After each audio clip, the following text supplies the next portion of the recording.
Today we're going to be talking about giant kingfish, otherwise known as GT, the bad boy of the reef, or an absolute bruiser. Caranx ignobilis, so it's part of the kingfish family, obviously Caranx being the genus. And yeah, this is the real absolute king of the ocean. GT, the name comes from giant Trevally. And so what we call kingfish in Australia, they call Trevally because they like being different. And what's then the giant Trevally, GT, gets shortened. That's kind of the name that we use all around the world. So if you say GT to anyone, you'll see either a hand will start shaking or their eyes will glisten at the thought of catching them. Now, as we said, big bruiser of a fish. They can attain 80 kgs, although catching one of over 50 is quite a rarity. They get to almost 2 meters in length, so about 1.7, 1.8, but the magic mark is over a meter generally. Now, in terms of where you're going to find them, coral reefs, they are probably the top dog on the coral reef besides the potato bass. So GTs will ram a shark out of the way to get something. They'll ram any other fish out of the way to get something. They've got this big meaty head. It's a very large bodied fish with a very flat head that shapes up. That's kind of the difference between them and some of the other kingfish. They look very similar, but it's that big flat shaped head that sits in the front. And they use that to actually knock other fish out the way to get to prey and to knock each other out the way. So yeah, coral reefs, rocky reefs, and then generally over sand, but they're moving between the areas.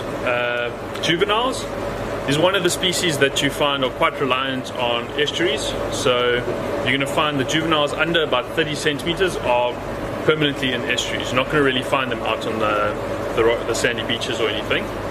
So another plea just for protection of estuaries and to prevent the seine netting that's going on at the moment. But yeah, estuaries, the smaller guys, and then as they move up in size, they're going to move between the estuary and the surf. And then once they get over about, say, 50 centimeters odd, they're going to be permanently based outside the estuary, unless they're coming in to breed or to just have fun.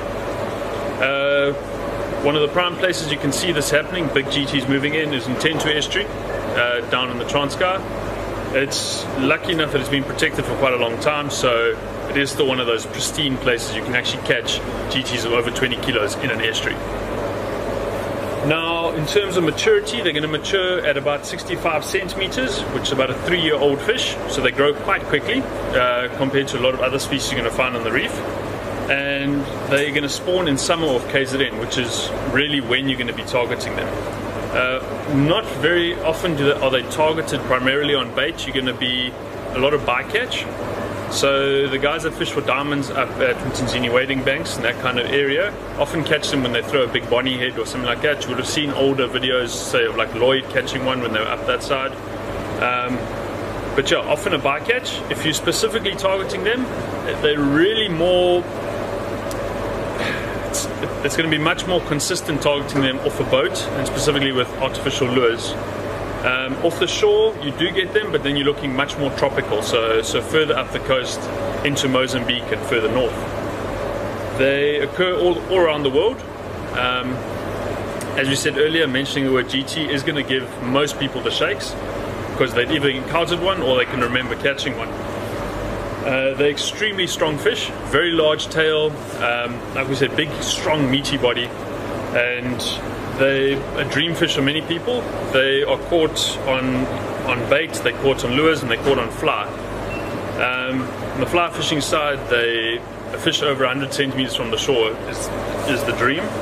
And then lures, the guys catch them off the boats and from the shore.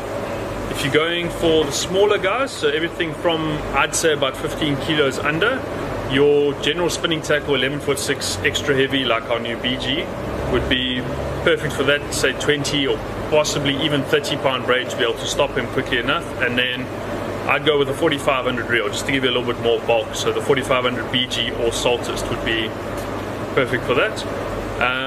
Remember to do a slightly heavier braided leader with the mono leader if you are going to be fishing for them in the rocks.